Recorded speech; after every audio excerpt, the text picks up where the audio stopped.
স্বাধীনতা দিবসের প্রাক্কালে শ্রীভূমিতে পুলিশের বড়সড় অভিযান। কাটাখালের একটি মোবাইল পার্সের দোকান থেকে উদ্ধার হয়েছে 15টি 7.65 mm গুলি। এই ঘটনায় দোকানের মালিককে আটক করেছে পুলিশ।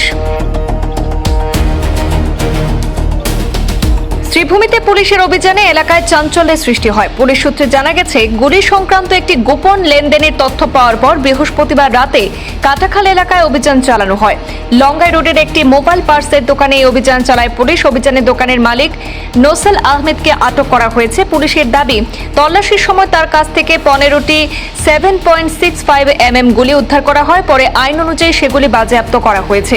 পুলিশ জানিয়েছে, তল্লাশি এবং বাজেয়াপ্ত প্রক্রিয়া স্বাধীন সাক্ষীদের উপস্থিতিতে সম্পন্ন করা হয়। এখন পুলিশের তদন্তের মূল নজর এইগুলো কোথা থেকে এসেছিল এবং কি উদ্দেশ্যে দোকানে রাখা হয়েছিল, পাশাপাশি এই ঘটনার সঙ্গে আরো কেউ জড়িত রয়েছে কিনা সেটিও খতিয়ে দেখা হচ্ছে। স্বাধীনতা দিবসের আগে এমন একটি ঘটনায় শ্রীভূমি জেলায় নিরাপত্তা ব্যবস্থা নিয়েও বাড়তি সতর্কতা নেওয়া হয়েছে বলে জানা গেছে।